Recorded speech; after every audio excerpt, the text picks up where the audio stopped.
گزارش کروں گا مولانا آغا منور صاحب سے کہ وہ تشریف لائیں اور یہاں پر تقریر پیش کریں. جناب مولانا آغا منور صاحب. السلام علیکم ورحمۃ اللہ. اعوذ باللہ من الشیطان الرجیم. بسم اللہ الرحمن الرحیم. الحمد للہ رب العالمین والصلاۃ والسلام علی اشرف الانبیاء والمرسلین خاتم النبیین رحمۃ للعالمین ابی القاسم محمد اللہم صلی علی محمد وآلہ الطیبین الطاہرین المعصومین المظلومین لا سیما بقیۃ اللہ فی الارضین. اما بعد فقد قال اللہ سبحانہ وتعالی فی القرآن الکریم. بسم اللہ الرحمن الرحیم. هو الذی بعث فی الامیین رسولا منہم یتلو علیہم آیاتہ ویزکیہم ویعلمہم الکتاب والحکمہ وان کانوا من قبل لفی ضلال مبین. صدق اللہ العلی العظیم. سب سے پہلے ولادت باسعادت رسول خدا صلی اللہ علیہ وآلہ وسلم اور امام جعفر صادق علیہ السلام کی مبارکباد پیش کرتا ہوں. اور جو آیہ کریمہ میں نے ابھی پڑھی ہے یہ سورہ جمعہ کی آیت ہے اور کل روز جمعہ ہے اور شب ولادت بھی ہے. بات آیت میں یہ کہا جا رہا ہے کہ رسول اللہ کو مبعوث کیا گیا. هو الذی بعث فی الامیین، مکے والوں میں انہی میں سے ایک رسول کو جو تلاوت آیات کرتا ہے، تزکیہ کرتا ہے اور کتاب و حکمت کی تعلیم دیتا ہے. اس سے پہلے یہ قوم کھلی ہوئی گمراہی میں مبتلا تھی. اللہ جو ہمارا خالق ہے، جس نے ہمیں ایک مقصد کے تحت خلق کیا ہے، وہ مقاصد کئی بار آپ کے سامنے بیان ہو چکے ہیں. قرآن مجید میں بھی وہ بیان ہو چکے ہیں. 4-5 مقاصد ہیں وہ. اور ایک اہم ترین جو مقصد ہے وہ انسان کو، تمام مخلوقات کو اللہ نے بنا کر بھیجا ہے اور انسان کو بننے کے لیے بھیجا ہے. اور انسان کو بننے کے لیے جو بھیجا ہے اس کے لیے پھر اللہ نے نبیوں کا سلسلہ، آسمانی کتابوں کا سلسلہ رکھا تاکہ انسان ان سے استفادہ کرتے ہوئے اپنے مقصد خلقت کو پہنچے جو اللہ نے اس کے لیے مقرر کیا ہے. نبی کی ضرورت کا احساس بھی یہیں سے ہوتا ہے کہ نبی کی انسان کو ضرورت کیوں ہے؟ کیونکہ اس کو ہدایت کی ضرورت ہے. ہدایت کی وجہ سے ہادی کی ضرورت ہے. ہادی چاہیے. ہادی کس لیے چاہیے؟ تاکہ راہ نمائی کرے، راہ بتلائے. اور راہ کیوں چاہیے؟ تاکہ انسان اپنے مقصد خلقت کو پالے. تو اللہ نے بندوں کو جو زمین پر بھیجا ہے وہ زمین پر قبضہ کرنے کے لیے نہیں بھیجا بلکہ زمین کو آباد کرنے کے لیے بھیجا ہے.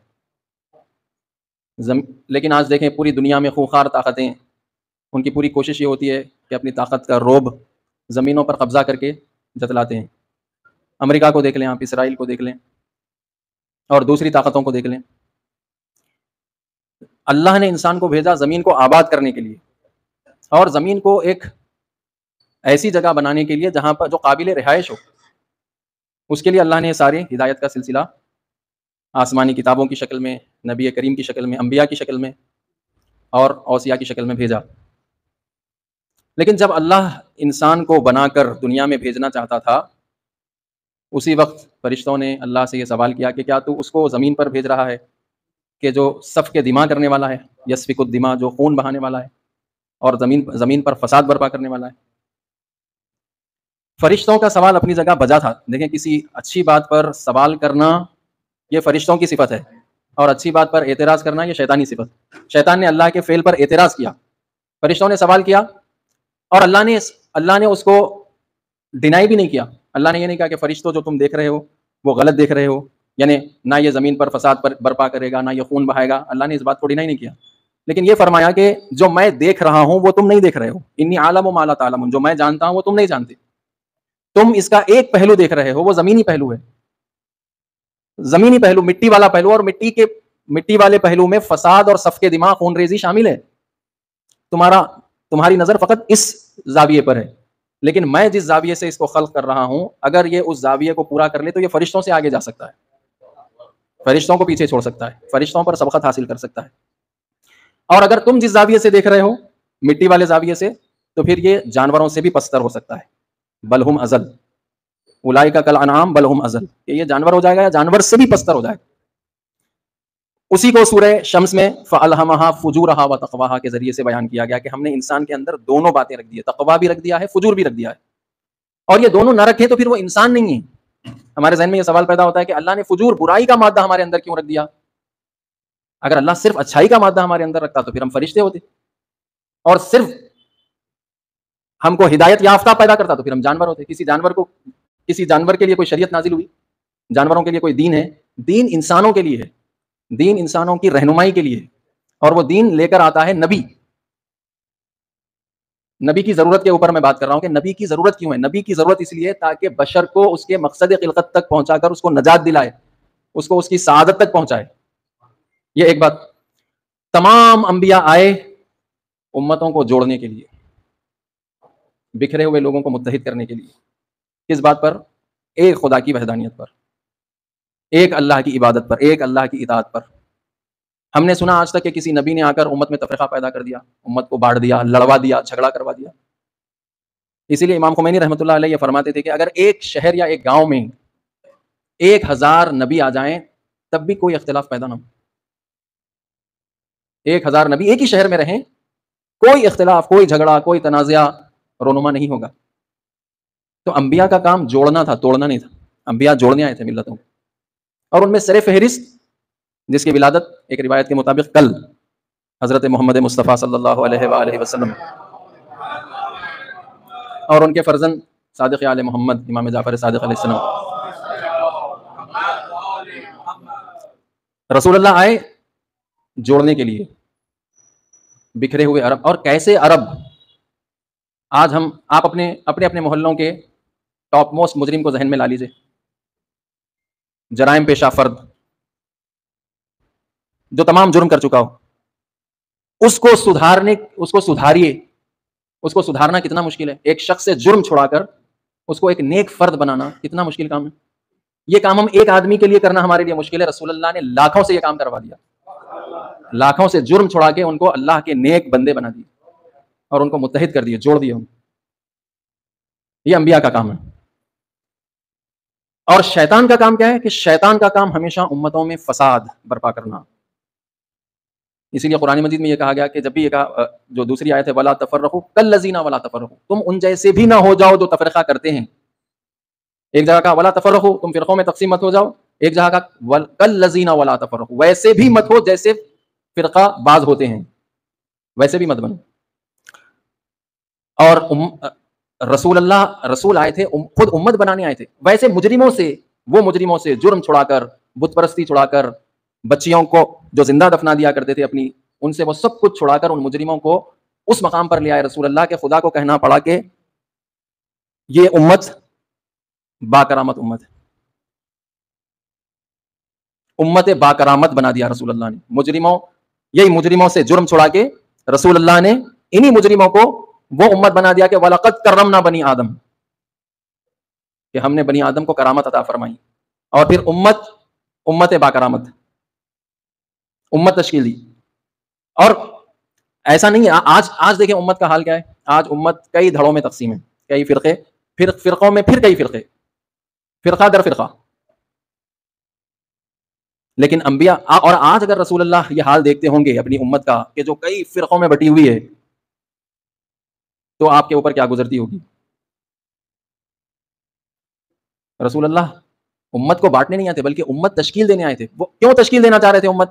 امت اس لیے تشکیل دینا چاہ رہے تھے، امت سازی اس لیے کرنا چاہ رہے تھے تاکہ اس امت کو لے کر اللہ کی زمین پر اللہ کے قانون کو نافذ کرے، اللہ کی زمین پر اللہ کے قانون کو نافذ کرے، نہ یہ کہ قدرت حاصل کرے۔ امت سازی، اور کل جمعے کا دن ہے، اور جمعہ ہے ہی اسی لیے، جمعے کا دن رکھا ہی اس لیے گیا ہے تاکہ جمعے سے فائدہ اٹھا کر مسلمان امت بنے۔ یہ جو دھڑوں میں بٹے ہوئے ہیں، یہ جو فرقوں میں بٹے ہوئے ہیں، یہ جو دھڑے ہیں، یہ سب متحد ہوں، ایک بنے۔ آپ دیکھیں دشمن ہمارے حوالے سے بالکل اس کی پالیسی واضح ہے، انہوں نے کبھی بھی اپنی پالیسی کو چھپایا نہیں ہے، یہ بہت اچھی بات ہے۔ جیسا میں اس سے پہلے بھی عرض کر رہا تھا کہ انسان اپنا موقف اتنا واضح رکھے ہمیشہ کہ دوستوں کو دوستی کرنے میں آسانی ہو، دشمنوں کو دشمنی کرنے میں آسانی ہو۔ انسان ہمیشہ اپنا موقف اتنا واضح رکھے کہ دوستوں کو دوستی کرنے میں آسانی ہو اور دشمنوں کو دشمنی کرنے میں آسانی ہو۔ واضح رہے موقف، دشمن کا موقف واضح ہے۔ بی جے پی کا سبرامنین سوامی تمل ناڈو کا، اس نے کھل کر ٹی وی پہ یہ کہا کہ بی جے پی کا فائدہ ہی اس میں ہے کہ شیعہ سنی کو آپس میں لڑاتے رہے۔ ہماری کوشش یہ رہے گی کہ ہم ان کو آپس میں لڑاتے رہیں، اور اگر شیعہ سنی آپس میں لڑ رہے ہیں تو گویا وہ بی جے پی کو فائدہ پہنچا رہے ہیں۔ اسرائیل کی پالیسی یہی ہے, بی جے پی کی پالیسی یہی ہے, RSS کی پالیسی یہی ہے کہ مسلمان آپس میں متحد نہ ہوں, یہ ایک جٹ نہ ہو, ایک آواز بن کر ظالم طاقتوں کے خلاف کھڑے نہ ہوں. جمعے کا دن, جو کل جمعے کا دن ہے, اس کا اصل فلسفہ یہ ہے کہ امام جمعہ وہ حکومت کا غلام نہ ہو, حکومت کا لکھا ہوا جمعے کا خطبہ نہ پڑھے آ کر, بلکہ وہ بات کہے ممبر سے جو اللہ اور اس کا رسول چاہتے ہیں, اور اللہ اور اس کا رسول کبھی حق کے علاوہ کوئی بات نہیں چاہتے. مختصر یہ کہ یہ پرمسرت جو موقع ہے, یہ ہم کو آپس میں مل بیٹھ کر متحد ہونے کی دعوت دے رہا ہے. اور رسول اللہ ایک ایسی ذات ہے کہ جس ذات پر تمام مسلمانوں کا اتفاق ہے. وحدت اگر کسی ذات پر ہو سکتی ہے تو وہ رسول اللہ ہے. اور آپ دیکھیں کہ رسول اللہ کا جشن مسلمان منا رہے ہیں. میں نے اس سے پہلے بھی یہ مثال عرض کی تھی کہ ایک باپ کی برتھ ڈے منائی جا رہی ہو اور بیٹے آپس میں لڑے ہوئے ہوں, اور سب اپنے اپنے طور پر باپ کو لے جا کر تحفہ پیش کر رہے ہوں. تو باپ تحفے تو قبول کر لے گا, لیکن اس کا دل ابھی بھی ملول ہے, دل رنجیدہ ہے. کیوں؟ کیونکہ بیٹے لڑے ہوئے ہیں آپس میں.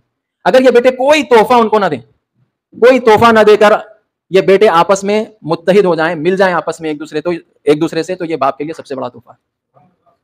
اور رسول اللہ کے لیے بھی یہی سب, کیونکہ رسول اللہ کا خود رسول اللہ کی حدیث ہے, انا و علی ابوا هذه الامه, میں اور علی اس امت کے باپ ہیں. اور باپ کے لیے بہترین تحفہ کیا ہے؟ باپ کے لیے بہترین تحفہ یہ ہے کہ یہ جو آپس میں بٹے ہوئے لوگ ہیں یہ آپس میں متحد ہو جائیں. جب اتحاد کی ہم بات کرتے ہیں, ہمارے شجی اللہ فراست صاحب نے بہت ہی جامع گفتگو کی. اتحاد کی جب ہم بات کرتے ہیں تو اتحاد دو چیزوں کو ملا کر ایک کر دینا نہیں ہے. اتحاد فلسفی یہاں پہ مقصود نہیں ہے کہ دو چیزوں کو ملا کر ایک چیز کر دی جائے. اتحاد سے مراد یہاں تقریب ہے, وہ ہماری حیدرآباد والی تقریب, خیس نقاف والی تقریب قرب سے, تقریب یعنی قریب ہو جائیں. آج جو شیعہ سنی یا شیعوں میں پھر کئی اور سنیوں میں پھر کئی دھڑے جو ایک دوسرے سے دور ہیں, یہ قربت پیدا کریں. جو انہوں نے ایک بہت اچھی بات کہی, کیونکہ اتحاد کے حوالے سے لوگ بہت زیادہ نا امید ہیں, لیکن انہوں نے جو بہت اچھی بات کی, اگر اتحاد نہ ہو کر رواداری بھی پیدا ہو جائے تو بہت بڑی بات ہے.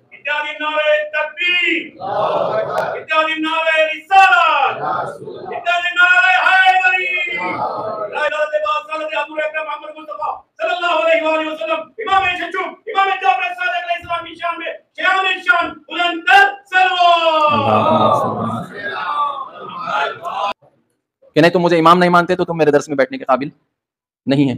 جو آپ کو امام نہیں مانتے تھے وہ بھی آتے تھے درس میں, جو آپ کو امام مانتے تھے وہ بھی آتے تھے درس میں. اور یہ اصل رسول اللہ کی سیرت ہے. صادق آل محمد نے کوئی اور چیز, اور خود فرمایا بھی ائمہ علیہ السلام نے کہ ہم جو کہتے ہیں وہ ہم خود اپنی طرف سے کچھ نہیں کہتے, ہم جو کہتے ہیں وہی بات کہتے ہیں جو رسول اللہ نے کہی. رسول اللہ کی کہی ہوئی باتوں کو ہی ہم دہراتے ہیں, ہم اپنی طرف سے کوئی بات کہتے نہیں ہیں. تو لہٰذا اس دور میں اگر اتحاد کی بات کسی نے کی اور مسلمانوں کو جوڑنے کی سنجیدہ کوشش اگر ہمارے دور میں, معاصر دور میں کسی نے کی, تو وہ امام خمینی رحمۃ اللہ علیہ ہیں. کہ ان کی دعوت پر بہت سے مسلمان ایک دوسرے سے قریب ہوئے, اور آج ان کے جانشین حضرت آیت اللہ خامنئی اس کام کو آگے بڑھا رہے ہیں. اور حالانکہ سخت ترین کام ہے مسلمانوں کو آپس میں متحد کرنا, ان کو جوڑنا, ایک دوسرے سے قریب لانا, لیکن اس کے باوجود بھی تمام تر سنجیدگی اور تمام تر اپنے پورے وسائل کو بروئے کار لاتے ہوئے یہ کام کیا جا رہا ہے. اور اس کے کافی مثبت نتائج بھی نکل رہے ہیں, جیسا کہ خود آپ پاکستان میں مولانا طارق جمیل صاحب اور محمد علی مرزا انجینئر اور ظہور احمد فیضی صاحب, اور ہمارے ہندوستان میں مولانا سلمان حسینی ندوی صاحب, کافی حد تک اتحاد اور تقریب کی وجہ سے یعنی یہ کسی زمانے میں یعنی ہم تصور بھی نہیں کر سکتے تھے کہ کوئی اس طرح کی بات کرے گا مستقبل میں. اس زمانے میں, جس زمانے میں انقلاب اسلامیہ ایران تازہ رونما ہوا تھا اور ایران عراق کی جنگ چل رہی تھی, کافی آل سعود نے پیسہ خرچہ کیا تھا کہ مسلمان شیعہ سنی کی دراڑ بڑھتی چلی جائے. لیکن آج ان کی کوششیں رائے گاں ہو گئی, آج وہ لبرلزم کی طرف چلے گئے. محمد بن سلمان آج دیکھیں جدہ میں چوبے خانے, حرم کے قریب بار, یہ اصل چہرہ تھا آل سعود کے مذہب کا, جو اب کھل کے سامنے آ گیا. اور لوگ سمجھ بھی رہے ہیں, جو حق پسند ہے, منصف مزاج ہیں, وہ لوگ یہ بات سمجھ رہے ہیں. اور یہی لوگ چاہتے تھے کبھی یہ متحد نہ ہوں آپس میں, یہ لوگ ایک نہ ہوں. لیکن جو سنجیدہ افراد تھے اس زمانے میں بھی اور اس زمانے میں بھی, خود حیدرآباد میں مولانا غوث خاموشی صاحب مرحوم, وہ ایران گئے تھے, وہاں سے انہوں نے اتحاد کا پیغام سنا, واپس آئے حیدرآباد. ہم بالکل ابھی سینے بلوغ کو پہنچ رہے تھے, اس زمانے میں ان کی تقریریں سنتے تھے, غیر معمولی وہ تقریریں کرتے تھے مولانا غوث خاموشی کے حوالے سے. برداشت پیدا ہوگی تو پھر جیسا کہ ہم سمجھتے ہیں کہ ہم دشمن کے مقابلے میں ایک ہوں, یعنی اگر دشمن نہ ہو تو ایک ہونے کی ضرورت نہیں ہے. حال ہی میں ہمارے مولانا اختر عباس جون صاحب کی کلپ میں دیکھ رہا تھا, وہ فرما رہے تھے کہ اگر دشمن نہ بھی ہو ہمارے مقابلے میں تب بھی قرآن کا حکم ہے کہ مسلمان ایک ہوں. یہ ضروری نہیں ہے کہ دشمن ہے تو دشمن کے مقابلے میں ایک ہو، اور دشمن نہیں ہے تو پھر پراکندہ ہو جاؤ، پھر ایک دوسرے سے لڑنا شروع کر دو. دشمن ہو یا نہ ہو قرآن کا حکم ہے واعتصموا بحبل، دشمن ہو یا نہ ہو قرآن کا حکم ہے واعتصموا بحبل اللہ جمیعا ولا تفرقوا. تم سب مل کر اللہ کی رسی کو مضبوطی ولا تفرقوا، تم سب مل کر اللہ کی رسی کو مضبوطی سے تھام لو اور فرقوں میں نہ بڑھ جاؤ. والسلام علیکم ورحمۃ اللہ وبرکاتہ.